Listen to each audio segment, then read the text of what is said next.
What's happening? It's Thursday night again. I'm Geeky Guy Comics. I'm joined by two gorgeous men. I will let you know when they arrive, but unfortunately, until then, you deal with me and the other two. How's it going, lads? All right? All right, mate. You? Not so bad. These handsome lads that are joining. What time are they joining at? They're running late, so if you just want to hold the fort while I just run off and see where they are. No problem. We'll provide the ugly, shall we then, Tom? That's our jobs, isn't it? Just been checked, they're not coming, so I'm gonna have to put up with you two tonight. Is that right? Yeah, that's fine, mate. Sweet. How we doing? All right, good. All the better for seeing your two lovely faces and plenty of people in the chat. So looking forward to chatting some Spawn and some comics and yes. I am. It's literally 24 degrees here at the moment, so I might get a bit hot under the collar talking about Spawn and sexy covers. But it's been a busy week. It's been full on, to be fair. And the weather hasn't really helped, but I can't moan. Typical Englishman, moaning about when it's hot, moaning about when it's cold. Mate, I got a friend of mine who, what was I doing? Where was I? Can't remember where I was now, but we were chatting about English people because he's not from here. He's Cypriot, but he was saying that basically English people are funny because they moan about the hot weather, they moan about when it's cold. We're the first people to get in the queue. We're also the first people to moan about getting in the queue or queuing for anything. But we're like sheep. We get into queues. It's so true. It is so true. We just moan about everything, and like if I don't shout out the chat right about now, they'll probably start moaning. So we've got a shout out. We've got Fuzzy Dunlop. Wagwan Rude Boys, we've got Bat Dan Dixon. All right, let's have it. We've got Yo, Mr. Ed Vick. Panels in a half pint. Our favourite superhero, it's Sean Evening Peeps. Ding Dong, Mr. Chris Bell. Now then, how's about that then? Triple G Comics, we've got Connie Dalton. I wonder where she is on this fine Thursday evening. And we've got the return of the Mac, aka Attention Seeking Geek. Welcome back, Ben. Howdy, folks. Can't stay, but we'll rely on you lads getting me through an hour or so of work tomorrow. We're here to help. Happy Friday for when you start work tomorrow, mate. Enjoy. Challenge accepted. So, lads, as we always do, we start the show off with a bang. Tonight is no different.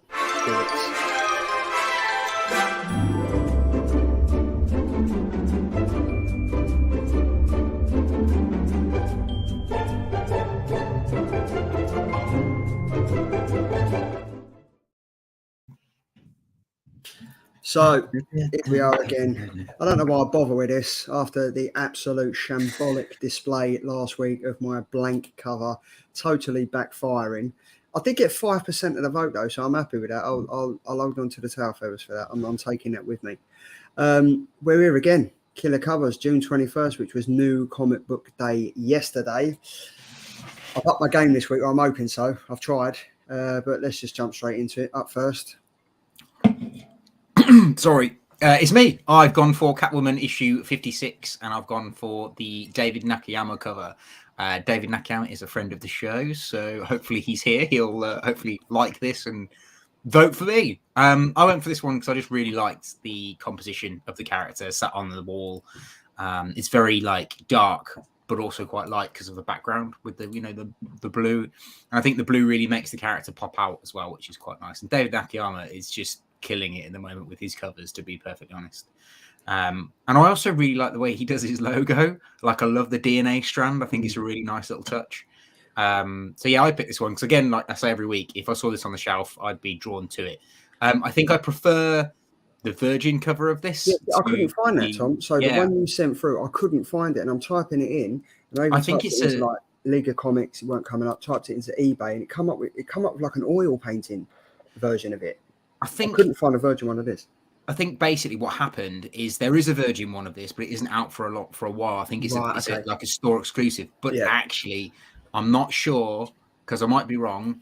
It is either that or when I picked it up to use it, they just hadn't released it properly at that point, and it was just not final art. They sometimes they send it out and it's like it's not final artwork. But yeah, I really like this one, and I really like the touch of the bats because the bats aren't on the Virgin one. I think that's quite cool, and also the lens. So it looks like a focus, like a picture taken. which is quite cool. I like David Nakayama. I think like he's got a great. I was watching he was doing an Instagram live stream. I think it was yesterday or the day before Midtown Comics had him in, and I kind of dropped in and said like hi to him, and he said hello back and stuff like that. And that was pretty cool. But yeah, I like this one. I've got to say I do prefer the Virgin one, but unfortunately I couldn't find that other than the one that you'd picked. So, but yeah, I like this one. Andy, like I said, it might be like cock up on that one. It's lovely. It's a fantastic cover. David Nakayama, as you say, good friend of the show. Always really receptive online whenever we post things up on Instagram and on Twitter. So shout out to him. I think this cover is fantastic. I love the reflection of the suit. It just like, super exemplifies the suit. The face is absolutely spot on. And yeah, I'm trying to think of bad things to say about this particular cover. Bring it on, baby. Yeah, I'm like, is there anything that I can actually say that's bad about this? I haven't seen the Virgin cover of this, so I'd be interested to see that without the bats and stuff like that on it. Check on the Instagram, Andy. It's on the Instagram. Is it on Instagram? Okay, cool. I'll the one that I put up. Yeah. Very weirdly.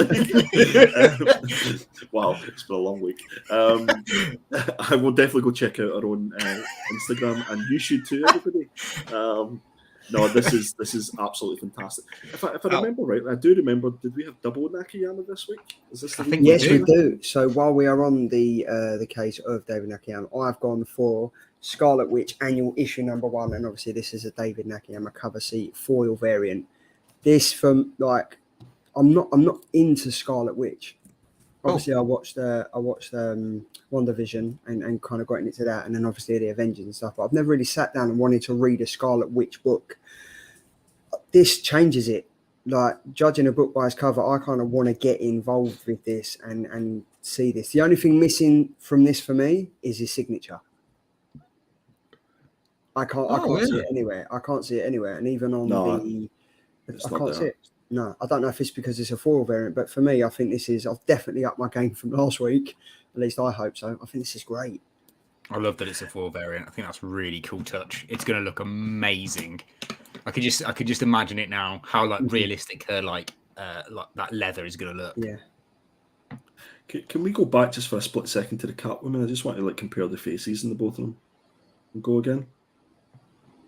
Okay, so very striking similarity between the faces and stuff like that, and again, you can tell it's a David Nakayama cover like straight away. It's great. The reflection of the suit as well is absolutely spot on. I love the pose in this as well. Yeah, it's a great pose for this. Double David Nakayama on a Thursday evening. Like, what more could the viewers be asking for? That's my question. Double Nakayama, like. Well, you know what, you say that. So we've had double Nakayama, but sandwiched in between is this absolute beauty. This is my pick. I went for something a little bit different, and this was off the back of obviously the new Spider-Man movie. This cover just makes me happy. It makes me think of the movie. It makes me think of both movies.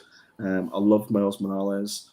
I love this artwork, and this cover introduced me to Nicoletta Baldari on Instagram, and I went down the proverbial rabbit hole of looking at all the work, and it is absolutely fantastic. I would highly recommend that you go and check it out. I love the colours in this. It feels as if it's just been lifted off the cinema screen, and it really catches the action of this moment as well. Yeah. So that's the reason why I picked this. So this is Edge of Spider-Verse issue #3. See, so you said it was lifted off the a movie poster out of the movie, and Triple G loves this cover, but he didn't like the film. I'm still annoyed with him about that. I don't get it. I don't. Listen, I can't explain the guy either. This is the same guy who doesn't like Lego. What? I know. Yes. I know. Yeah. Pardon? And if you haven't seen that yet, head over to Triple G Comics and look at that video if you kind of want to anger yourself. I used to love this man. I used to love him. I used to watch him every day growing up, and now I've kind of just fallen off the wagon. I don't know if it's the same with you guys. It's not like I'm angry. It's just like I'm disappointed. Disappointed. It's like, yeah. You know, it's like I don't want to be hovering over that unsubscribe button. That's the thing. And I just feel, Peter, do you need a hug? Do you want a hug? You know when they say don't meet your heroes? I'm in shock about the Lego comment. Honestly, if you don't know who we're talking about, and if you don't, then get off this channel right now. Triple G Comics, make sure that you go subscribe to his channel. Absolutely fantastic content. And he is effectively, I've said it once and I'll say it again, he is the gatekeeper of the UK comic community. He is. And but he doesn't like Lego. But he doesn't like Lego. And someone else that loves all the covers we've seen this week is Connie. She said it once, and she said it again, and then she's shouting at me again. That's because she's 3 times a lady. And then she said it will be close. So, and then obviously there's the channel for Triple G. But 3 fantastic covers this week. We've got yours, Edge of Spider-Verse, Andy, number 3. We've got Scarlet Witch issue number 1, the annual, and then we have Catwoman issue number 56 by David Nakayama. The vote is live now on the community tab, so head over there, place your votes, and hopefully I'll get more than a few votes than I did last week. And there's all love from Triple G. We love you too, mate. Just can't believe you don't like Lego. But anyway, moving on. Get live. Get some Lego. There we go. Yeah, first time it will be close for a while. There we go. Fingers crossed it's closer than we actually think. So that's the covers out of the way. Vote is now live. Vote is now live. Let's get on to something. So this is week 24 review. For those of you that are new in the chat, this is the comic from last week. We reviewed the comics from the week before. We're currently in week 25, and this absolutely amazing comic from Image came out last week. This is Void Rivals. We have, I think there was 12 covers. I picked 8. We've got the main cover by Lorenzo De Felici, cover B, which is the young variant, not Scotty Young. We've got the second print in cover A by Jason Howard, which kind of gives away the story, which is quite annoying. Second print in cover B by Mars Jr. We have the Maria Wolf and Mike Spicer exclusive variant. Now, Mike Spicer is obviously does some of the stuff with Daniel Warren Johnson quite a lot. And speaking of Daniel Warren Johnson, we've got the 1 in 100 incentive Daniel Warren Johnson variant cover. We've got the Tree Vuong exclusive variant, and we've got the 1 in 25 incentive Darbo variant cover. So obviously Void Rivals issue number 1, written by Robert Kirkman, aka Mr. Walking Dead, artist by Lorenzo De Felici, and the colours are by Matt Lopez. This was released last week. Guys, who wants to take this away? Andy, do you want to take it away? Because I haven't got the synopsis up to read it. And Andy, you've already reviewed this anyway over on Triple G's Comics, so you should be full of beans for this one, mate. Full of beans. No pressure, boys. Yes, I had the pleasure of reviewing this as part of Triple G's comic show, which coincidentally will be on tomorrow at 8 o'clock. Plug. So yes, Void Rivals all came about through IDW lost a certain license, which by this point has obviously been spoiled. It's for Transformers and G.I. Joe. And through Hasbro, the guys at Skybound have bought that over. So this was actually all kept pretty much secret, and the Void Rivals was sort of promoted by Skybound and by Robert Kirkman as the writer, on the basis that this was to be kind of kept a bit of a secret, and all the shops that bought into it and bought copies were to stay quiet. The interesting thing about it, yeah, there was the embargo right up to like the week before, so I think they were pretty surprised that the leak didn't happen. It actually happened through Bleeding Cool website. They effectively spoiled it for everybody by showing a poster of the 1 in 100 incentive cover, which obviously gives it away. But yes, so what I said before, and I said it on Triple G's show, is that you don't have to be a Transformers fan to like this comic. The sort of synopsis of this is that there's a war that's raging around what they call the Sacred Ring, and and the last remnants of 2 worlds have collapsed around a black hole in a never-ending war. Secret Ring, black hole. It sounds a little bit suspect, doesn't it? Yeah, reminds me of Thought. Did I just make that synopsis up, or is it actually real life? So there's Secret Ring and the black hole. 2 space pilots, and they're basically warring against each other. They're from different civilizations, but they find themselves marooned on the same planet together. And the whole story kind of starts off by introducing these two characters. And straight away, Robert Kirkman has this real uncanny knack of making you love the character. So I think that one of the characters is called Derek, and he's the hand droid. So I don't know if you guys were the same whenever this started, this comic. I was wondering who was actually speaking, who was narrating, who was talking. I couldn't work it out until I realised that it was the character's hand that was doing all the talking, which I thought was fantastic. That the hand is a different character. I think Derek is the guy who's got the hand. The hand is a different entity. Right, okay. Yeah, that's right. Yeah. So Derek is the character who has the hand droid. Yeah. Effectively like his R2-D2, effectively. But it's essentially a talking hand, which I thought was fantastic. And again, like, it's weird that after 4 or 5 pages you become invested in a talking hand, I guess. So both these two. Secret ring, black hole. I can see where your mind's going. You need to get out more, Tom. I'm talking about. I was thinking about this. This Void Rivals are great. Absolutely. So the two pilots have to sort of work together to restore the energy on their ship, and it kind of centers around the two warring characters who have to sort of come together to get their ship up and running again.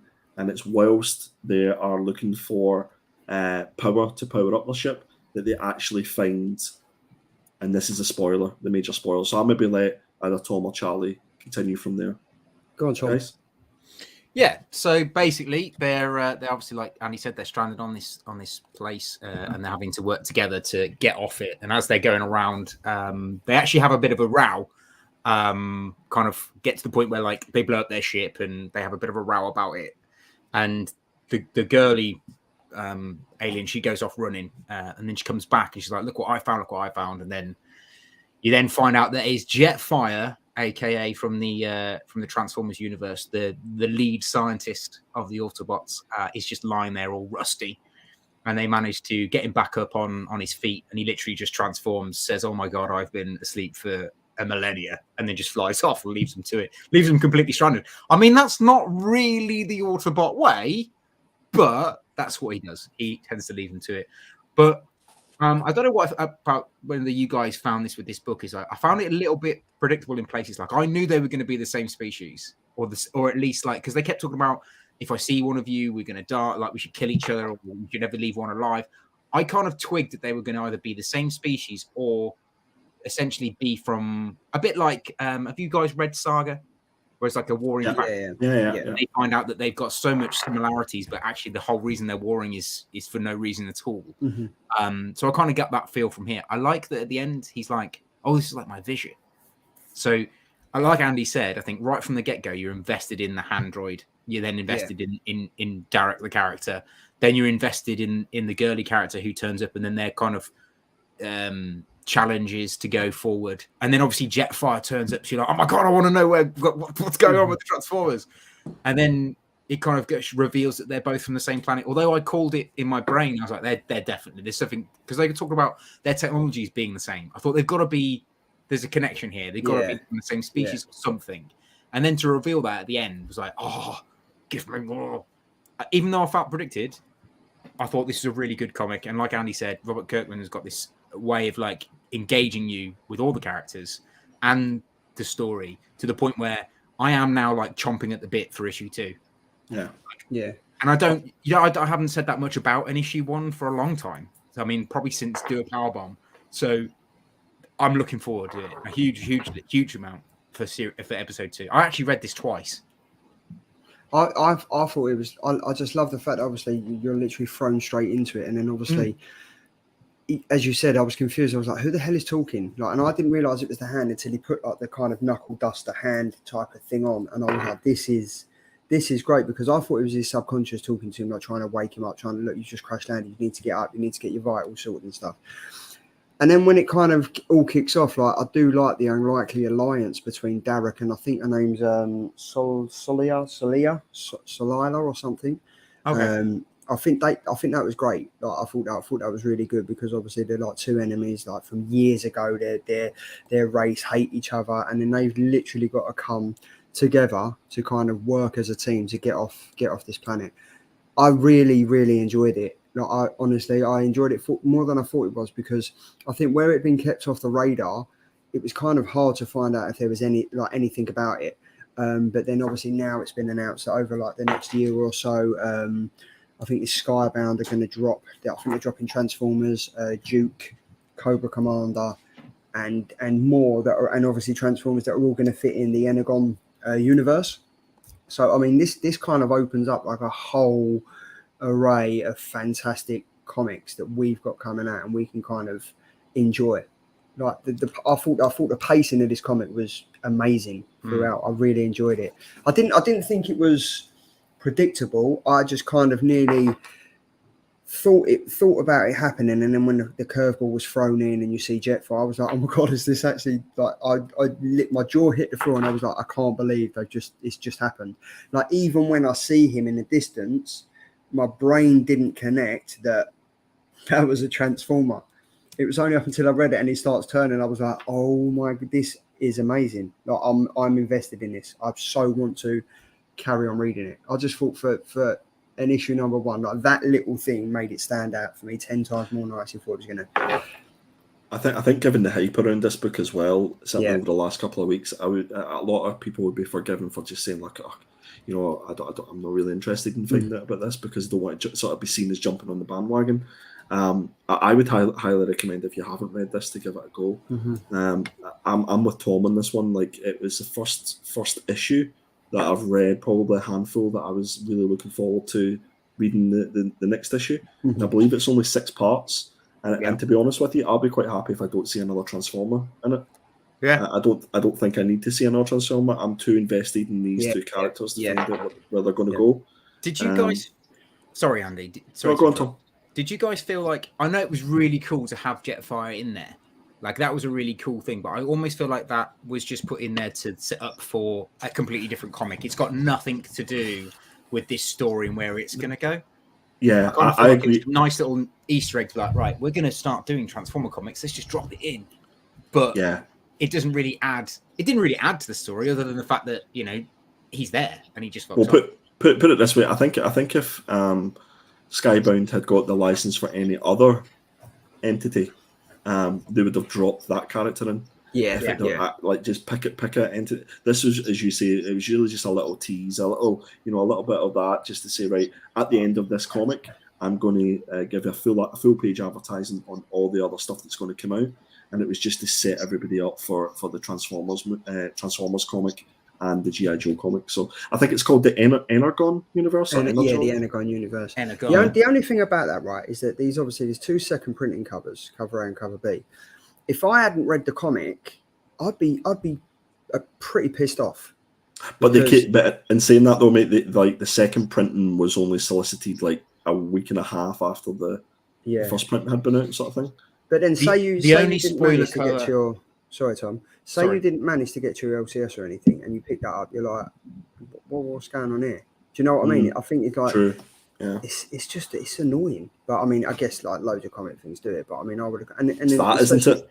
It's especially cover B is like the Transformers bot at the end of this comic. Do you know what I mean? That literally gives everything away.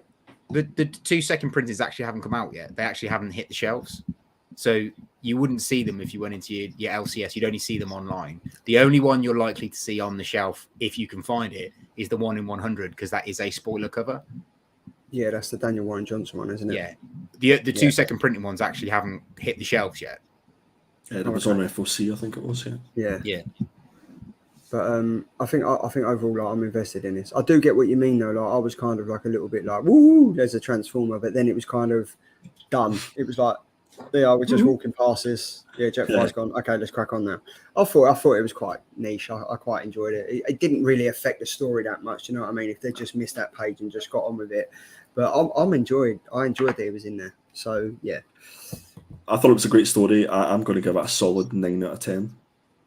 Same, exactly the same. 9 out of 10. Yeah, I'm going to give it a 9 out of 10. I reckon the art is an 8 out of 10, and I think the story is going to be a very interesting one. So I'm going to give that an 8 as well.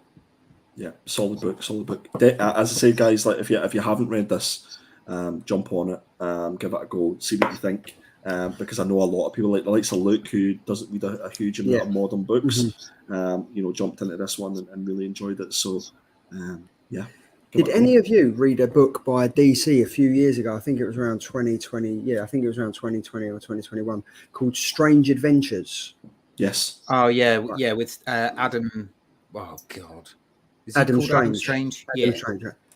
The end image on the right hand side, I kind of got Strange Adventure vibes from that, because it was kind of like he was back on Earth and he was trying to, I think something had happened in Strange Adventures and he was kind of trying to find like what happened in that. I got real Strange Adventures vibes from that. And then off the back of that, I started reading that story again off the back of this, and I was just like, it's good. So yeah, that's Tom King, isn't it? I think it was. Yeah, I'm just looking at that last page there, guys, and obviously they've got like the diamond sort of jewels in their forehead. Yeah. So one of the characters is from the Agorian race, and the other one's from Zertonian. Yeah. I'm just wondering if we'll see many other races in the next 5 issues, and then the whole plot of this is that they have to use all the jewels that are on their foreheads to sort of like join together, like the Infinity Gauntlet, like the Infinity Gauntlet type situation. Oh my God! Can you imagine if they all get them all together, and then the next thing you know, Skybound drop that they've got the Captain Planet licenses. I think that'd be like, maybe that's how they got off the planet. Like maybe that's how they power their ship or something. I don't know. I'm just thinking it loud. That'd be pretty interesting. But yeah, I enjoyed that comic, and if you haven't read it already, jump on it because it is enjoyable. And if it can get someone like Luke from Hydra Collectibles to read a modern comic, then there's got to be something in there that piques your fancy. So yeah, Bat Dan Dixon has said Andy and Peter's review last week got me interested, enjoyed it. Good to hear. Sonnet's Comics, sorry I'm late, can't get off one knot, and I want to pick this up. Go for it, head over, pick it up, and whoever you buy it from, let them know that the Killer Comic Show sent you. So yeah, we're off to a blazing start already. That is the comic done now. So now we are at the final order cutoff, top 3. Now, the final order cutoff is the date retailers must submit their orders before publishers set their print runs. So as you may or may not know now, we kind of use Slab Crusaders for the FOC, and we kind of use them for our CGC guaranteed 9.8 and stuff. If you haven't done so already, head over to their website, slabcrusaders.com, and they've got Facebook pages and everything as well, so you can crack onto that. But basically, the orders for Slab Crusaders must be in before 9 p.m. on a Saturday to get the comic that you want for them to place the order, or it may be cancelled, or even harder for you to get that comic. Up first, Andy, this is amazing. Is it a Spider-Man? It was a pure cover pick, I'll be honest with you. I love Scott Young. This Amazing Spider-Man run, again, I think it was issue 29 that we reviewed in Peter's show. And it's probably the first Spider-Man comic that I've read in a long time, and I won't be rushing to read another one, to be perfectly honest with you guys. So again, this is FOC. This is pure cover buy. These are for Scotty Young fans. These are the ones that you're kind of attempted to get guaranteed 9.8, just because of that cover. It's going to be quite a difficult one to do. So again, I've got the QR code up there, guys. If you want to go straight to the website, click on the QR code, and it'll take you straight there. I think this is going to be one of those Scotty Young ones that you maybe get 1 or 2 and tuck one of them away in your long box, and it'll probably be worth a pretty penny or 2. I love it. I think it's great. I just love the facial expression of Doc Ock. Yeah, man. It's so great. What a cover! I look like that at school. It's a yellow cover. It's a yellow background. I love it. Yeah. I think it's. I literally had that haircut at school. I can't remember when I had hair. That is also. I can't remember when I had hair. Move on, quick. Move on. So I went for Harley Quinn's Harley Quinn Black White Reader. Redder. Sorry, not Reader. In issue 1. It's a bit of a collection, I think, and it's the first issue, so worth getting. I just really like this kind of almost like a playing card style cover where it's got the old Harley and new Harley on it, like a flip mirror thing, and then whichever way you have it up, it's pretty cool. I would have this on its side, I think, rather than upright. I think it looks smarter. But yeah, what do you guys think? I'm looking forward to reading this just because of the fact that Chip Zdarsky is writing it. Is he? Yeah. Not all of it, or just a bit. One of the writers, I think. Yeah, there was. I think there was 4, maybe 5 writers on this. That again, and the same with artists. That's why I put various for both of them. I think Bruno Redondo is an interesting artist. You definitely look at some of the his back catalogue. It's very pop arty, isn't it? It really is. Yeah, it really. Some of the stuff really stands out, and it's very much like, now that I've seen this cover, like you give me another one, I'll be able to tell that it's Bruno's work straight away. But again, I think this would display really well on a 9.8 as it were. So get on it. This is a follow-up to Black, White and Red, which came out in 2021. And the writer on that was Katana Collins, who is obviously the wife of Sean Murphy. That was great. Like it's like a collection of like 5 or 6 different stories about Harley Quinn. So yeah, Black, White and Red, and then this is obviously Black, White and Red with various artists and various writers. But they're great. Like I'm obviously a massive Harley Quinn fan, so to have about 6 or 7 different stories in one book is definitely something I'm going to get. I might have to do a Tom Goes to Specsavers, because I honestly thought that said reader. No, Redder. Jesus. Redder. This Lexia is no joke, people. I've gone for Strange Academy, Miles Morales issue #1 from Marvel Comics. Written by Carlos Hernandez, arts by Juan Cabal, and the cover art is by Nick Bradshaw. I'm a Strange Academy fan. I love Strange Academy. Kind of fallen in love with Miles Morales after Into the Spider-Verse. I think this is going to be... I'm interested to see how this crossover is going to work.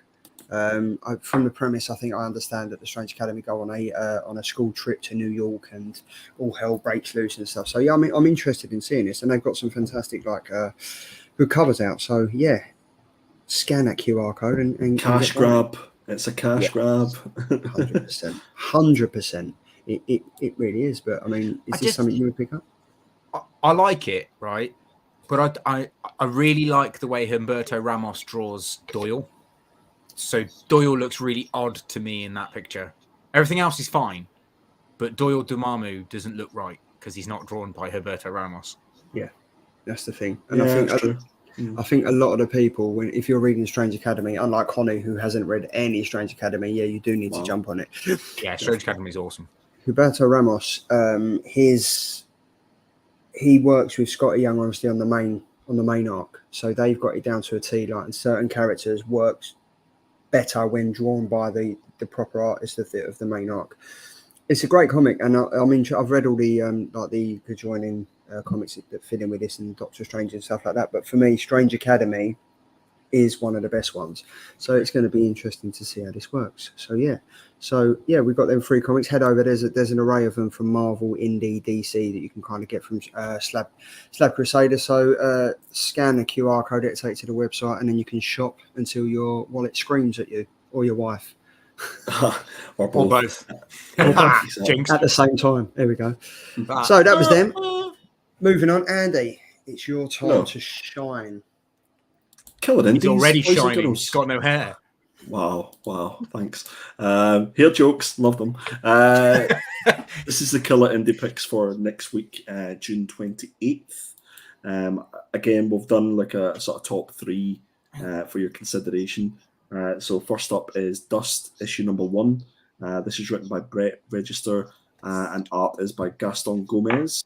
And this is through Scout Comics, the fantastic Scout Comics. Now, I have taken notes this time, Charlie. You'll be proud of me. I've got the synopsis here. So, Jupiter has ignited. The Earth has turned to dust. The rich and powerful have built a utopia underground.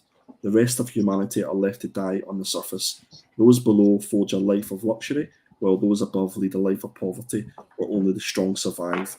One of these few is a girl named Keely. Abandoned by her family and deported to the surface, Keely grew up tough, taking to a life of thievery to survive. At first glance, she might look like just another dust pirate, but what Keely doesn't know is that she's the hero of her story, and the secret she's about to uncover will change the world forever. That sounds great. I love that Dust Pirates. It makes sense now. Like the title makes kind of a sense now, sort of thing. Yeah. I really like the idea of this. Yeah, it's much better than some of the horror ones that you pick. Oh, here, hold fire for that's cool. But guys, yeah, if this piques your interest, this is coming out next week. Maybe getting consider me else. Peaked. Indeed. Maybe contact your LCS and see if they've ordered it in. You know what it's like, Tom. Some of these books, like, it's very few and far between that your LCS will pick them up. So yeah, definitely. But yeah, definitely check it out. Next up, we've got Leaded Gasoline. This is through Black Mask Studios.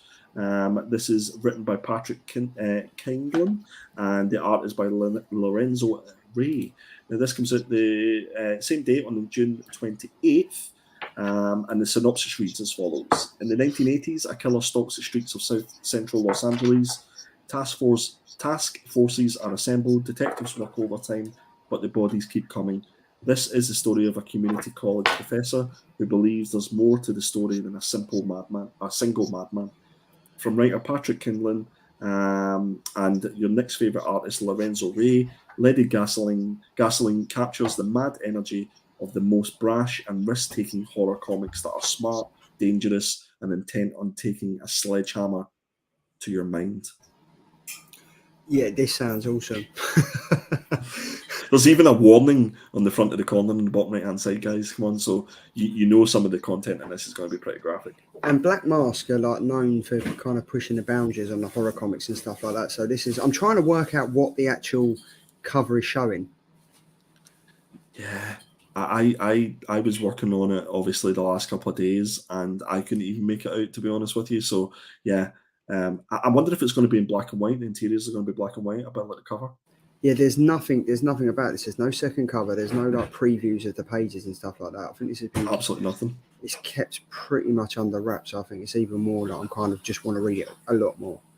Yeah, 100%. No, I'll try to sort of focus on like the proper indie companies, because it's obviously easy picking like Image titles and Boom Studios and stuff like that. So I've went for a little bit more underground companies here. So last but not least, from our good friends at Source Point Press, we have Murder by Mail, issue number 1. This is written and artwork by Joshua Werner. And this is kind of, I would say, out of the 3, this is probably my top pick, the one that really intrigues me most. The synopsis reads, you're a private investigator working for Illicit Investigations, Inc. in Cleaver County, and your first client just brought you a case you'll never forget.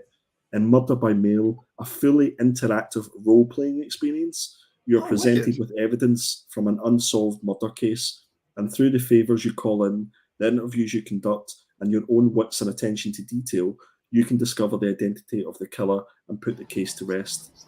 Annie Donovan's father. Cool. Yeah, it's something different, completely different. Yeah. I've never. Do you know what would be good at this if there was numerous different endings, like how you read the comic? Exactly what I was just about to say. Yeah, that would be wicked. So it's almost like if you think this or you choose this option, then go to this page. So it says Annie Donovan's father has been brutally murdered in a hit and run. Mere months after the unsolved murder of her mother. Has a killer marked her family for death? Will she be next? Can you navigate the twists and turns of this case and find the true killer? This sounds awesome. I am interested. I like this cover. Like, I like the fact that it's kind of like it could be potentially giving away clues and stuff. Like, you can imagine if this was like in digital form, like how even more interactive it could be. You know what I mean? Yeah. But it'd be really cool, like if each page, like if you're kind of following a certain thing, there's like a little QR code. Like if you want to find out more about this character, watch the QR code. Then you watch like an interview. You interview that person. Like that'd be cool. Yeah, I mean, there was one book that we had read. I can't remember what the name of it was, but it had QR codes and it took you to a podcast. And was that radio thing? Was that the radio one? Radio Apocalypse. Radio Apocalypse allowed you to listen to music. Was on this one was more about the background story to like the case that it was investigating. So it might be interesting to do something similar to that. But I think out of these 3 books, this is probably the one that I would go for, guys. But the most important thing is obviously support your LCS and support those indie publishers as well. That's the reason why we sort of do a focus on these. So. No, you've picked some 3 good ones there, and I think it's I'm looking. I can see why this is your top pick, because this looks wicked. Just something different. Yeah, it's 100%. So obviously, every single week we focus on a creator or a character. This week, we've got this little beauty for you.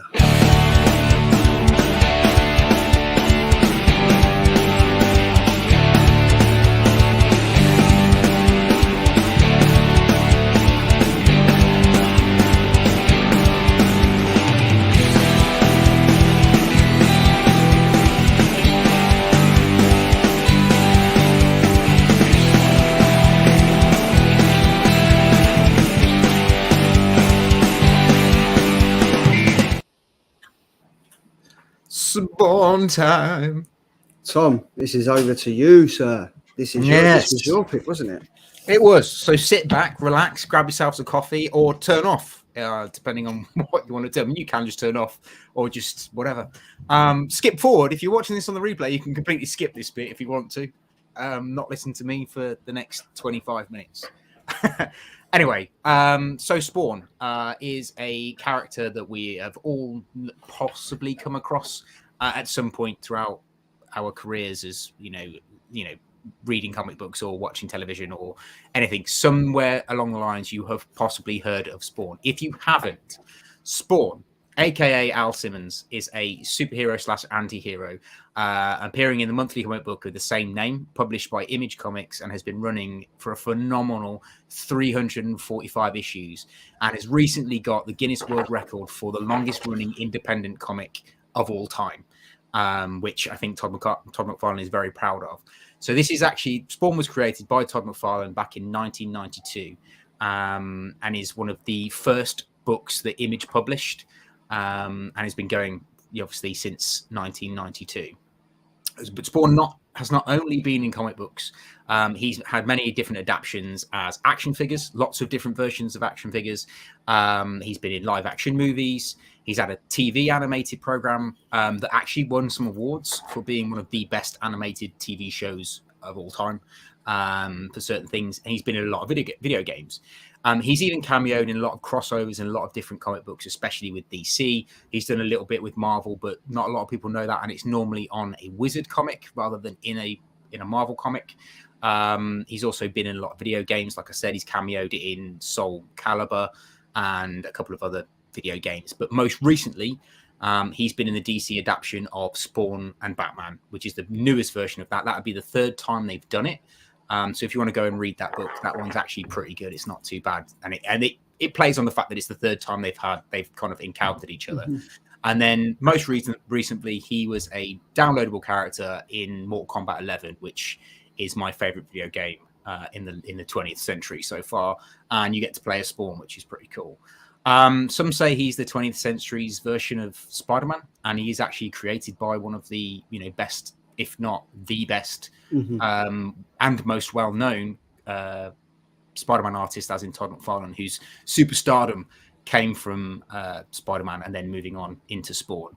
The story of Spawn is quite a classic, really. I mean, you've probably heard it all before. Man falls in love, dies a horrible death, because in this case, he gets murdered. Man goes to hell. Man makes deal with devil. Man goes back to Earth to see his wife. Man finds out devil has screwed him over. So basically, a very simple story. But in this one, Spawn was originally Colonel Al Simmons, who was well known at the time for saving the president's life and was quite a looked after Marine.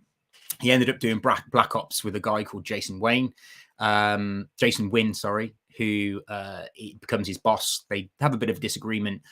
Al goes on a job for Jason, and then he gets screwed over by his best friend Chapel, who shoots and kills and leaves him to burn in a burning building. Poor Al Simmons. But because he's been a mercenary, he's killed people innocently, he gets sent to hell. So when he ends up in hell, he ends up in front of Malbolgia, and Malbolgia is a demon who I will get to a bit later on. I've got a little bit more about him, but basically he makes a deal with Malbolgia that he loves his wife, and in exchange for becoming a Hellspawn and leading the Hellspawn armies against heaven, he decides to sell his soul to the devil so he can go back one more time to see his wife. So Malbolgia sends him back, but he sends him back as a Hellspawn with no memory of who he is or where he comes from, completely burnt to a crisp, and this guy looks terrible. I mean, the comic book makes him look like he's a walking corpse, but it makes him look like he smells. It makes it look like it really does play a decent picture. Does he look worse than Deadpool? He does, a lot worse. Oh, wow. Okay. And he does look terrible. And he's drawn so well in the comic book to start with, so he really does look, like he's a walking corpse. But he's got no memory of who he is. So Malbolgia, what a shitbag. I mean, sends him back for that final thing to see his wife and completely screws him over. Soon, Spawn starts to realize that things aren't quite right, and he starts developing his powers. He meets the Clown / Violator and Cogliostro, who become his mentors. Clown what I'll get into a little bit later, and kind of he's from Hell, so he's trying to teach Spawn about how to lead the armies. Cogliostro is essentially supposed to be his kind of good side, so he's got like these two demons on his shoulders teaching him a way. But you find out a little bit more about Cogliostro later on in the story, but we're not going to go that far into Spawn's history. I'm just trying to keep it to his origins, the first maybe 150 issues. But Spawn's has these necro powers, which basically are the green goo that he shoots out and kind of out of his eyes and things, and his cape and everything is all to do with his necro powers. Now, his necro powers aren't unlimited.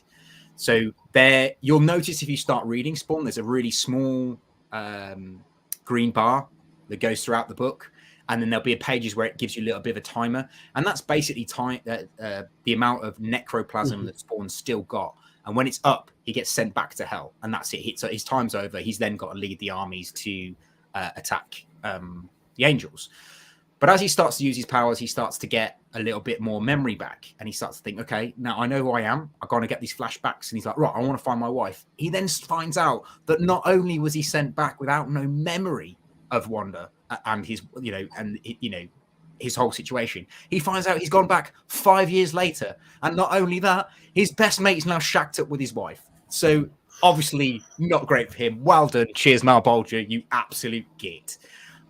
So that then throws him into this bit of a rage. He goes on a bit of a kind of an anti-hero marathon, and he becomes the king of Rat City, which is basically the alleyways in New York. He looks after the homeless, he fights crime, he kind of takes on mob bosses and stuff. And that's kind of how his story starts in the first few story arcs. He's trying to get, he's trying to redeem himself, basically. And he starts using weapons rather than his necromancer powers. So he starts using weapons, goes back to his CIA, is that right? CSI kind of vibes, goes back to them to get all his weapons and stuff, and starts, doing stuff. Then it gets a bit more complicated as he then becomes the one sticking point for Hell and for Heaven. So he's then having to fight them both, and he kind of creates this whole war situation between Heaven and Hell, and he's in the middle, and they're both fighting over him, and it gets a bit out of control, as it were. But over the banding story of 300 issues, a lot of stuff goes on with Spawn, but that is just essentially, hopefully, enough to get your juices flowing on wanting to go and, check the character out. I'd like to put it out to you guys. What would you say with your first encounter or meet cute of Spawn? That is, I've got to say, I didn't even know that much about the character. My first introduction to Spawn was in 1997. Again, like Judge Dredd, it was based on the movie. So 1997 movie, when I kind of see it. That's kind of all I've ever read about Spawn. For some reason, I've never wanted to invest more time in reading it. I've never wanted to invest more time in wanting to learn about him. And that might be because I think when I see the film, I kind of found it a bit dark and mysterious, and I don't really know. He's not PG-13, mate. It's very dark. And that's the thing. And I don't know if I wanted to kind of start my reading off with like the Spawn and stuff like that. So, but that's kind of where I am. And at the moment, I haven't really touched on any Spawn at all. It's not a comic that I would kind of go to sit down and read. I don't think it's on my reading. Yeah, my reading area that I kind of want to sit down and read, if I'm honest. I'll tell you what, the one thing about Spawn that I will just definitely put it out there is just make sure you pronounce the S when you tell people that you're reading a Spawn comic. Because when I was a kid and I got my first ever comic book was the Spawn Bible, by the way. First ever comic book I ever had. I'm going to show you in a second, but I remember going to a family dinner and they were like, "What's that? What have you got there?" I was like, "Oh, it's my Spawn book." And they went, "You're sorry, you what?" I was like, "It's my Spawn book." They're like, "You're what, 12 years old and you're reading porn?" I'm like, No. Let me show you. Yeah. It'd have been even better if he'd have went, Yes, I am. Yes. yeah. And your problem is what? Andy, before I show you mine, go on then. So Spawn would have been the first American comic that I would have picked up. So I picked up Spawn 1 from Forbidden Planet Glasgow on Buchanan Street. I remember it very, very well. So this would have been my first introduction to American comics after Judge Dredd. What that would have been, 1992? I'd have been 10. at the time, so you can work out how old I am. But yeah, I do when a 10-year-old going in and buying my first American comic, and it was Spawn #1. And I remember just being overwhelmed by the story, by the artwork. Like the first 50 issues, some of Greg Capullo's artwork just blew my mind. It then got me to look at some of the Spider-Man stuff that Todd McFarlane had done and go down that rabbit hole. But I would say to anybody who is hesitant to jump into Spawn, and quite rightly so, there's a lot of backstory and there's a lot of sort of stuff you don't need to read.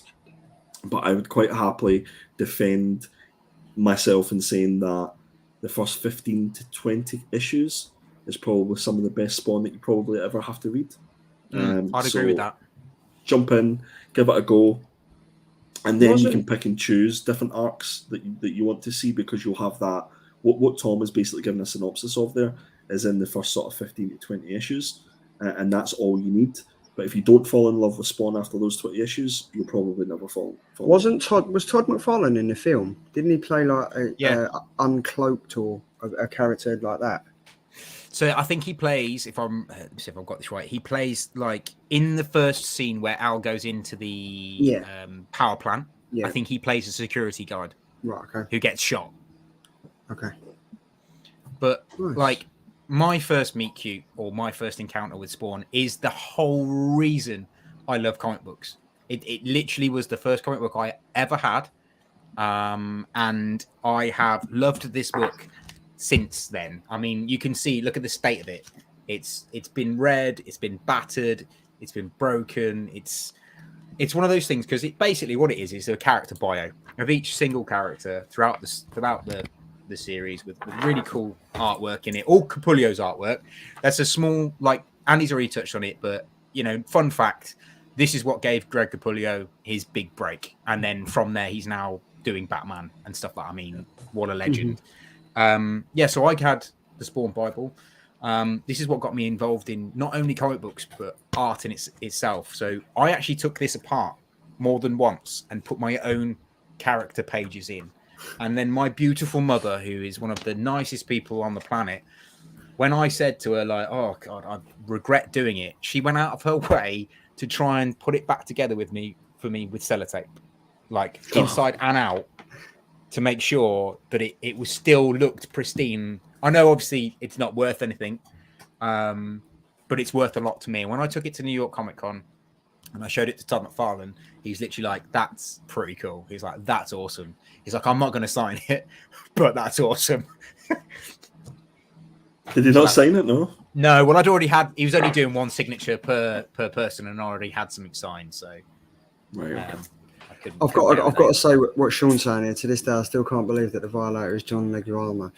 Yeah, it's amazing. Like, obviously, the Violator is obviously in the film is such a prominent character, and I assume he's in the comics and stuff. But that makeup, I've just literally looked up at it again. Even though I know who the actor is, I still can't believe it's him. Yeah, it's pretty cool. It's pretty cool. Yeah. So, like I said before, Spawn made his first appearance in 1992 in the first ever issue of Spawn. However, Charlie, if you could move on one slide, he is actually his first official kind of first appearance was the issue of Spawn. However, he did appear in a previews magazine of this in the Wizard magazine issue 4, where he made a very small article in like a VHS kind of print, kind of showing off like a VHS style thing, and he was in the advertisement. But then actually he predates that as well. So if you look down in the far left-hand corner, that is a preliminary sketch from Todd McFarlane, which featured in the Wizard magazine 1, I think, which actually would technically be Spawn's first appearance. However, his first appearance that people are, obviously going mad for is issue 1 of Spawn. But the Malibu Sun is essentially issue 1 of Spawn, but it's a full preview of the whole book. Right. So if you're looking for technicalities, Malibu Sun issue 13 is actually the first appearance of Spawn ever in a full comic book. But Spawn issue 1 from Image is technically the first Spawn comic. So you see where I'm going with that. Yeah. It's like a lot of things. I think there's also an advertisement in Rust issue number 1. Yes, there is, mate. Yeah, Spawn as well. Yeah, there is indeed. So there's obviously been a lot of different versions of Spawn throughout the years. More so to do with the action figures. I don't know if a lot of people know that Spawn became such a massive franchise as a comic book, and it was one of the best-selling comic books for the first 20 issues. And if you go back and look at it, it topped the charts quite a lot of times. And issue 1 is one of the biggest selling comic books, I believe, of all time. Issue 1 of Spawn. And then I think it's like issue 12. Again, same. It's one of the highest selling books. It might be issue 9, actually, first appearance of Angela, but I'll get to that one. But yes, the action figures were the first time that, they did a lot of reiterations of Spawn. So I just collected a few of my favorite versions of Spawn throughout the comic books and the action figures, and I thought I'd share them with you. So I've got Manga Spawn, who was essentially, it's a mecha version of Spawn if he had been drawn by a manga artist. So that's the one in the left-hand corner. And then above that is Medieval Spawn. He makes his first appearance in issue 9. He's a really cool character, and actually he's one of the reasons I fell in love with Spawn, because I like anything medieval and Viking-y. So he was one of my first favorite characters, one of my first loves. Down below him is the SWAT Spawn. Again, I like that issue. Is a really cool issue because Spot basically there's like a bank robbery going on, and Spawn decides to help. So he uses his kind of shape-shifting ability and becomes a SWAT officer and goes in to help the situation. Then above that is Alien Spawn, which was one of the first action figures I ever had of Spawn, and he's absolutely massive. He's like that big. I wish I'd have gone to my mum's house before we did this, and I could have brought all these to show and tell. So I'm a bit gutted about that, but you live and learn. Next to that is obviously Gunslinger Spawn. This is his first appearance, actually, a shot of his first appearance. So for those of you who don't know, he makes a very small cameo appearance in issue 100 when they show off the Hellspawn army, and he's part of it.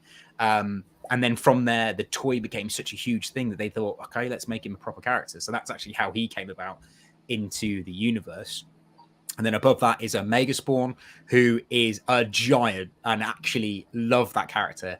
I only started rereading Spawn since issue 300, and Omega Spawn is an absolute badass. Like, he's absolutely huge, but there's more to the lore about him. I really need to go back and read from issue 150, which is where I jumped off, to 300 to find out what the lore is. But basically he's been there a lot longer than like Malboldra and stuff, so that's pretty cool. And then you've got Samurai Spawn, which is one of my favorite action figures that I had, which was Spawn related, mainly because it was one of the first articulated action figures I had, so I was able to pose him in positions and then use him to draw from, which was quite cool. And then obviously I had to pick She Spawn, who made her proper decent debut in issue 300, drawn by J. Scott Campbell. So I could not pick her in my favorite versions of Spawn. Have you guys, I know, Charlie, you've got the film, and Andy, you said you read a bit of the comics. Have you guys got any favorite versions of him, or like any action figures or anything that you'd like to share with us? The only one I've really read, like the only comic that I think I've touched on, was the Gunslinger Spawn, which was pretty recent. I think that was like 2021. Yeah. It wasn't the best story. And again, I think that's why that kind of just flipped me out for not wanting to read it. Like, the action figures look amazing. They are. She Spawn is great, because I think it was a good story. It was a good turn on the story, and it was obviously drawn by one of my favourite artists, J. Scott Campbell. That figure there next to her on the left-hand side, that just reminds me of Goldar from Power I thought the same. Yeah, exactly thought the same. Because I thought when I first picked him up, because he comes in a double pack with a little samurai with a little like dude with the bow and arrow, I was like, oh, this is Power Rangers. Yeah. And then I realised what I'd bought. Yeah. But Andy, you just showed off a Gunslinger Spawn there. Like, obviously you both collect the figures. They look great though. They look like really intricate, and obviously they're McFarlane toys, I assume. So there's going to be some articulation and everything. I've got the old school figures. Yeah, these are Todd McFarlane. You can definitely tell that Todd McFarlane put a lot of effort into these, because it's his own sort of characters. So I've got a good few of them here. I've got Commando Spawn as well, which is pretty cool. The best thing about these is they display really well, which is really good. but yeah, key characters wise, I sort of sold a lot of my Spawn collection, and sort of parted company with it, and then sort of got some of the keys back, and I'm at the point now where I've managed to secure every key in the run that's important to me, like She-Spawn and all that good stuff. So yeah, it's more. I've stopped reading Spawn at this point because there's just so much of it now, and it was getting to the point where it was like maybe 4 or 5 issues, like different covers per week, and the completionist in me just said like I've just got to stop. But if you're ever looking for Spawn, especially Spawn 1, like don't pay crazy money for Spawn 1. There's 1.7 million copies of that sold. It's not a rare book by any stretch of imagination. And most of them signed, to be fair. Yeah, exactly. Todd McFarlane openly said that of all the books he signed that one the most. And he's like, I've probably signed it 1 million times, in fact. Try and pick up a newsstand copy. That would be my recommendation. If you can get a high grade newsstand copy, that would be the way to go. So if I was to jump in on this and read like going in with fresh eyes, what issue would you guys suggest that I hold fire. I've got a tasty one for you. Okay, here we go. Okay. So I'm following Andy's kind of format from last week. So I'm going to talk to you guys about some of the characters that are massively influential in the series. I'm not going to cover everybody. I'm just going to cover the ones that I think personally are, part of the series. So first off, you can't really talk about Spawn without talking about the devil, the big D, old Malbolgia. So Malbolgia is basically the king of hell. And he gives Spawn his powers and then manipulates Spawn and comes up with all these sends all these demons and things to fight Spawn because he wants Spawn to come to hell and lead the armies against the angels. But he didn't bargain on how much Spawn would love his wife and how it would stop the hell Spawn symbiote taking over and creating a monster. He didn't expect the human Al Simmons to be as strong-willed as he actually is. Spoiler alert, a little bit later on we'll talk about how Malbolgia gets beaten, but the fight scene in issue 100 between Spawn and Malbolgia is quality. So if you get a chance to read it, read issue 1 to 25 like Andy said, pick it back up about issue 50 and then read 50 to 150, which is all of the Armageddon thing, but we'll get into that anyway in a little bit. Cool. But yeah, so basically, moving on, Wanda Blake is actually Al Simmons' wife. She's a humongously important character because the whole premise of the story revolves around Wanda. And a little fun fact, the name Wanda comes from Todd McFarlane's actual wife. So he named the character after his actual wife. So that's quite a significant thing. And he kind of he openly talks about it. He threw the love of his own wife into as if he was Al Simmons. So when he talks about when Al Simmons talks about his wife, he's talking about Todd McFarlane's wife, essentially. So the love he's got and all this power that this love gives him is what Wanda's all about. So she's a very influential character, but she doesn't find out that Spawn is Al Simmons until much, much later on in the series. But she's a massively influential character because at the back, if you think about what Spawn does, he's doing it for the love of his wife. Mm-hmm. So I thought I'd have to put her in there. But I mean, after 5 years, she ends up marrying his best mate. I mean, is she that cool? To be fair? I wouldn't go back to her. No way. No, not at all. And I can't not talk about the man, the myth, the legend, the ugliest bastard in the series, the Clown, aka the Violator. So the Clown, the Violator is essentially the person that should have been the king of the armies of hell, but Malbolgia decided on Al Simmons and screwed over countless people to get Al Simmons to come and lead his army. However, the Violator was then tasked with teaching Al Simmons how to use his abilities and kind of get him closer to being leader of the Hell's army. So he's sent to Earth, and his kind of alias is the worst clown in the world. He's a horrible little bastard. So he starts off trying to get Spawn to be part of the army. Then you realize that he's just trying to screw Spawn over. There he is. Yeah, what an ugly little bastard. And then he kind of, you get the drift that he just wants to, the figure, and then he wants to basically be the leader of the armies of hell. So he just tries to screw Spawn over. So there's just countless battles between the two of them as the series go on, and it gets harder and harder. And basically the Violator gets worse and worse as the series go on. It is quality. He's a really horrible character. And he makes his first appearance in Spawn issue 2 rather than issue 1. A lot of people think it's issue 1, but it's not. It's only his eyes, so a cameo appearance in issue 1. And then probably my favorite character, apart from Medieval Spawn, is Angela, who makes her first appearance in issue 9.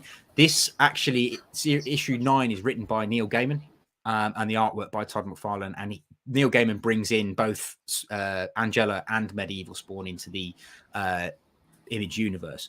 Now, you might not know this, but you probably should know this, is there was a lawsuit between Todd McFarlane and Neil Gaiman won. So Angela is no longer the property of Image or Spawn.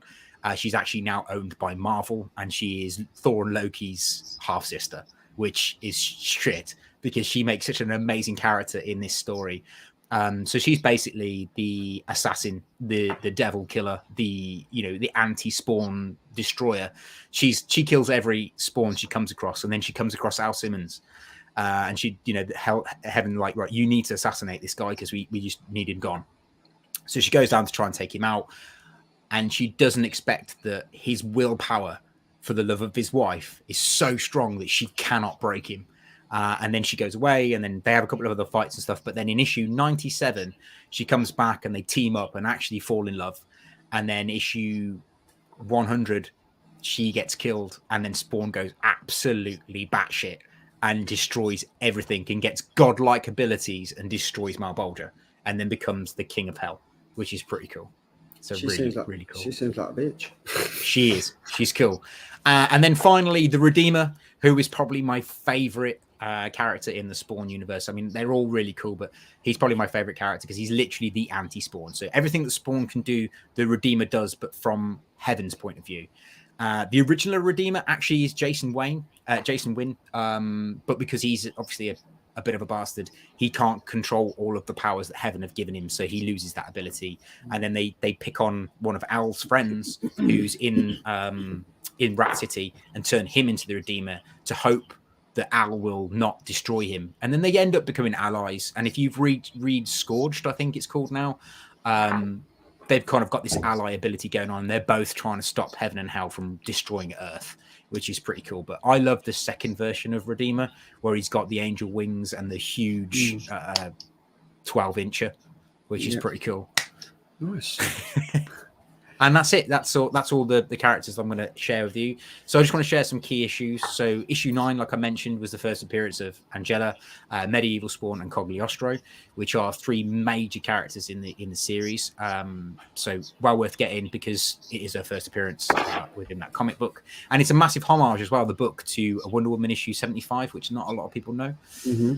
And then issue 12 is worth getting as well because it's the first origin story of Spawn, and it shows you the death of Al Simmons, and you also get the first appearance of Jason Wynn, who that reminds me of kind of like a Punisher cover. Yes, very similar. Yeah, I mean it's Al's belt buckle. His belt buckle is a skull, but it also represents Chapel.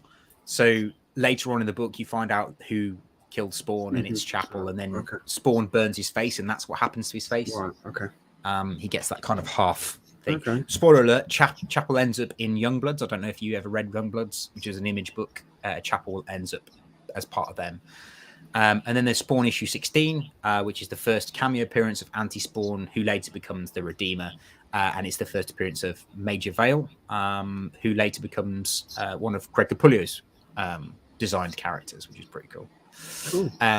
Issue 100 is another one to look out for, which is the death of Angela, and it's obviously the first time. It's basically when McFarlane had to relinquish the rights of Angela to Neil Gaiman, who then took her to Marvel. But she didn't appear in a Marvel comic for another couple of years. Actually, I think she debuted in 2010. I want to say not 2000. That's interesting. So, like, why did Neil and Todd have this argument? Like, what kind of all kicked it off? Because surely, like, if you're like, oh right, you're going to work for my comic, you're going to do this, you're going to write this. What happened for it to turn so sour? I'm not sure what happened to make it turn sour, but basically, Image's whole idea is that you own your characters. Yeah. That was the whole idea. That was the whole reason that Todd McFarlane left Marvel. It's because he didn't own the rights to Venom. Even though he created Venom, he wasn't allowed to do anything with Venom. He had to do it Marvel's way. So he created Image with Jim Lee and some of the other founders, and Spawn was the first character. So their whole premise is you own your own character. So when Neil Gaiman was like, I own Angela and I'm going to take her to Marvel, Todd was like, no, you can't have her. I own her because she's in a Spawn comic, which is where the whole lawsuit came from. And it's a little bit like, well, you're now going against your own premise of your own book. So Oh, well, that's interesting. And then issue 119, which is the one I mentioned, where it's the first appearance of the Hellspawn army, and you get a cameo appearance of Gunslinger Spawn and She-Spawn. And then in issue 141 is the first cover appearance of She-Spawn, and then 142 is the first proper appearance of She-Spawn. And then I wanted to share my 3 favorite covers of all time of Spawn. So Spawn issue 77 is the first appearance of the Redeemer Spawn with the Redemption wings. I actually own the action figure of this, and it's an absolute beauty. And it's probably my favorite kind of version of Spawn, so I had to leave it till now to show you because it's just phenomenal. I will show you if we get round to it. I'll show you my version of this. And then I've got the Batman Spawn, which is the most recent one that's just come out with the phenomenal J. Scott Campbell on the cover, which is the third team up of these 2 characters. And then the Guinness World Record breaking issue, which is 300. I had to show you this because Jerome O'Prey does an amazing job of showing pretty much every Spawn that's actually appeared in a Spawn comic, which I think is pretty cool. So I'm just laughing at a comment Connie said. She said it always makes me laugh when they just add she in front of a female version of the character. True, absolutely, bang on. I mean, everything. I mean, she Tom, she Charlie, she Andy. There we go. She Andy's pretty good.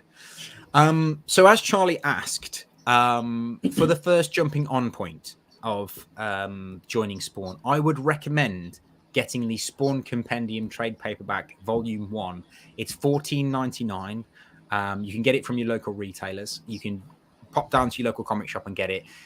It is a hefty read, but it's issue 1 to 50, and it is probably some of the best written material of the during the 90s in comic books, and it's totally worth picking up. And it's all the origin. You get all his backstory. You get pretty much all of his kind of character backgrounds. You get his fights with Overkill, with Tremor. All the characters I've not mentioned. This is a very, very worth book to pick up because it's literally all the backstory.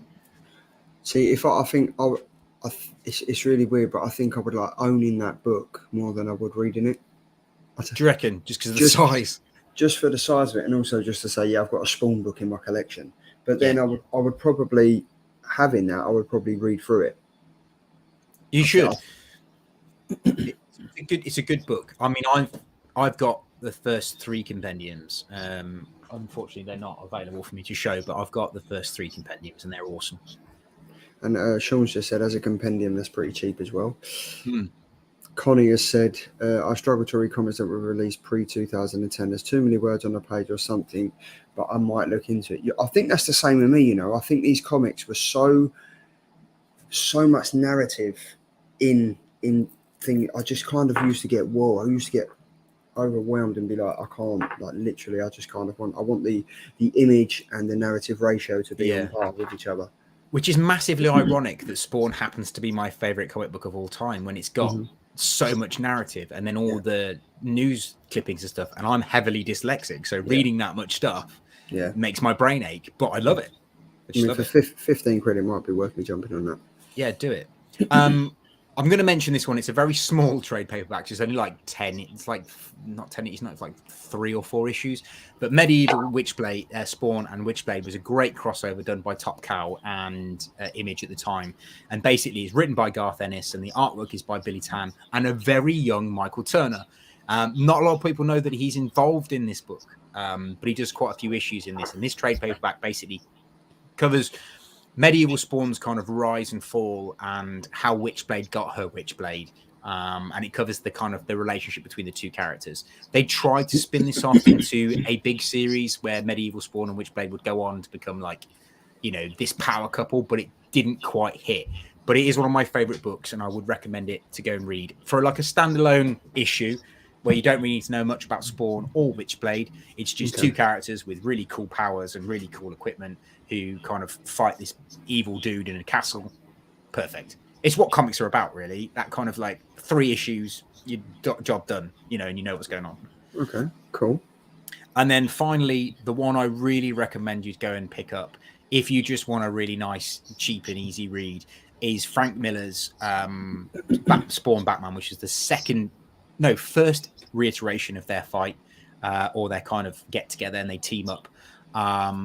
Written by Frank Miller, artwork by Greg Capullo, and Todd McFarlane has something to do with it, but he's not actually written the book.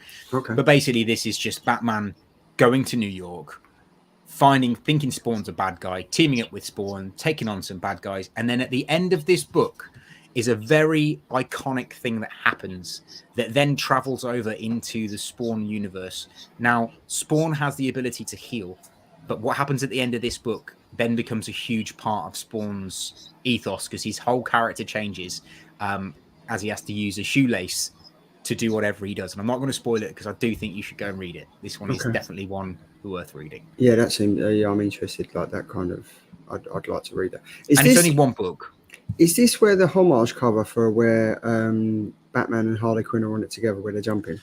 Yes, but it all comes back to Frank Miller's Dark Knight, right? Dark Knight. So it's all a homage to that. But yes, essentially, you're right. Yeah. I love the way that they've used the 2 logos here. That's quite cool. It's cool, isn't it? Yeah, that's wicked.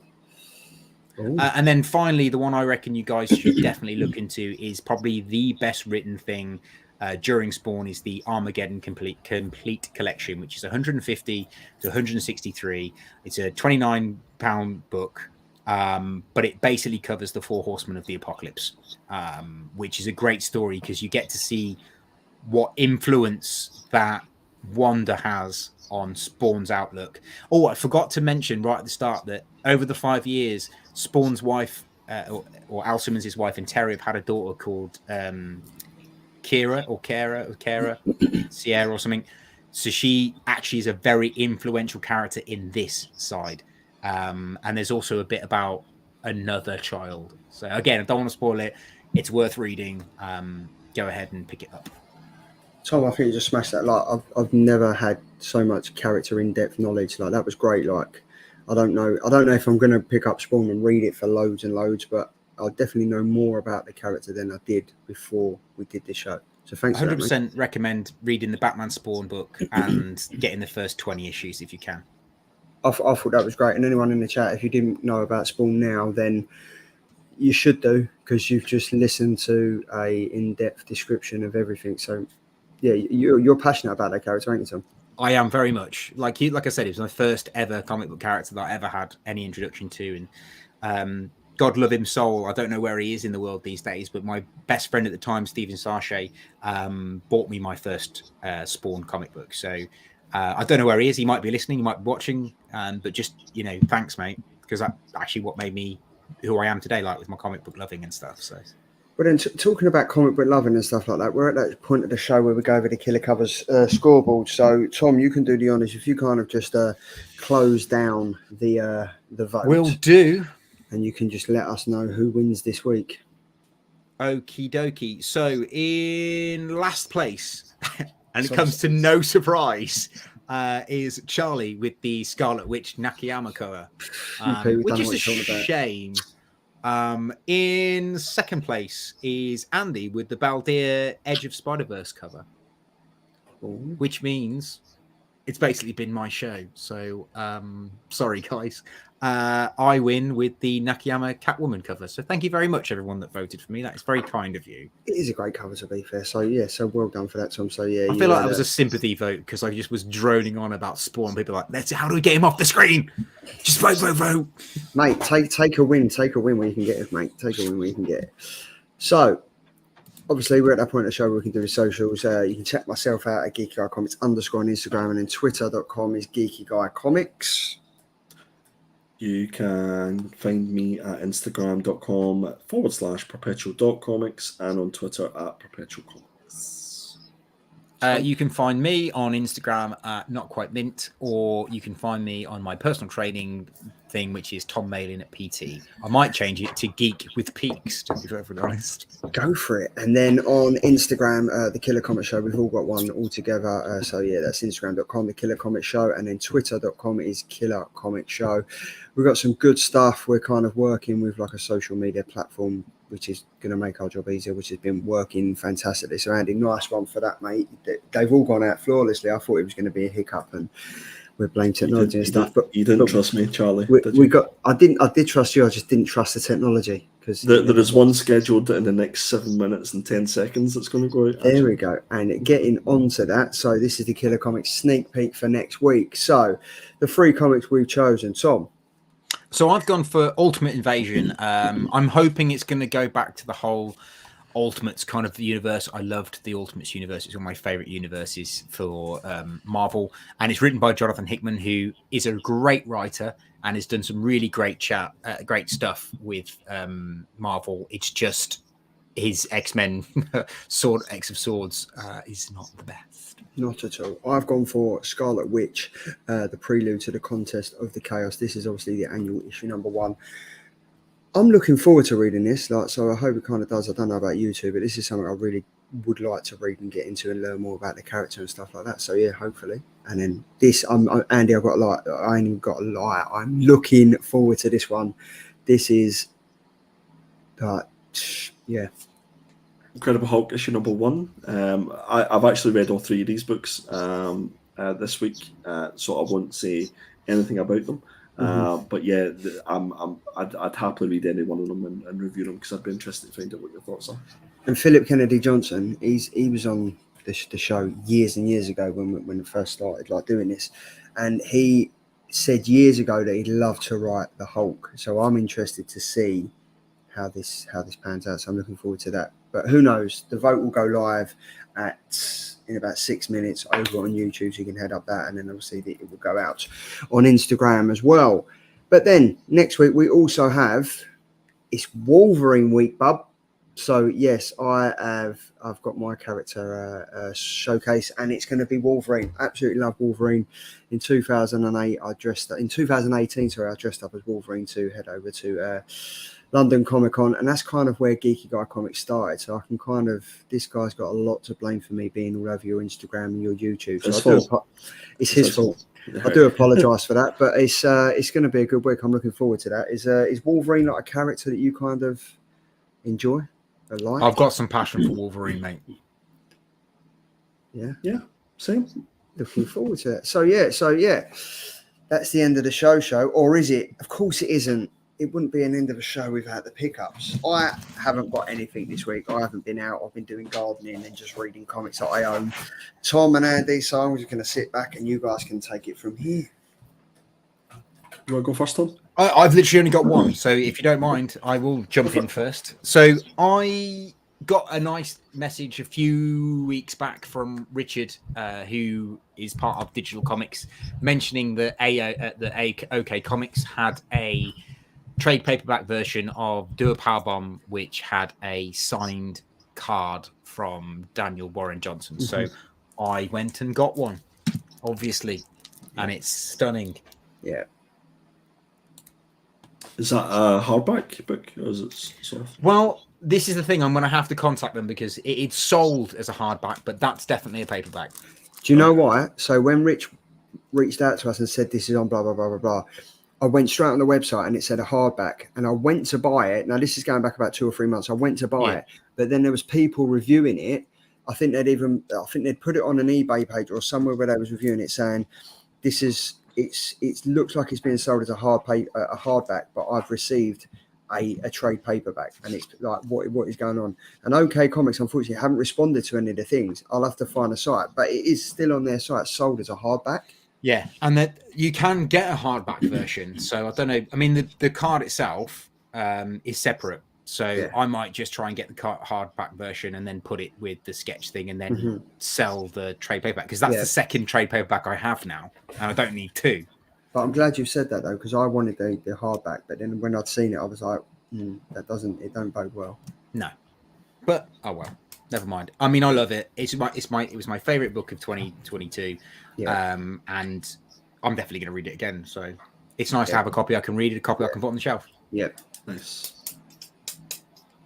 Go on then, Andrew. What you got? Oh. Sit As soon back, as you relax. asked, as soon as you ask, guys, sit back, relax, and take it all in. Fast forward. I opened up my hero cards that we got kindly sent from Zavi, and they are fantastic. Really good quality. Got some lovely sort of shiny ones here. Shiny. And I also had a little selection of doubles, triples, quadruples. So if anybody wants these, comment in the video who your favourite Spawn character is, and I will pick the winner. I say winner, the person who's going to cost me the least to send it to, with some comics and other bits and bobs, and I'll put a wee box together. So, who's your favourite Spawn character? Put it in the comments. Not in the comments here, not in the chat. In the comments after the video has ended. Can I enter? No. So yeah, it was a fairly quiet week with one big purchase this week, which you'll probably already know because if you're on my Instagram. Phil is asking me, do I hand deliver? No. Of course I will. Of course I'll drop it and it'll give me an excuse to see Sean.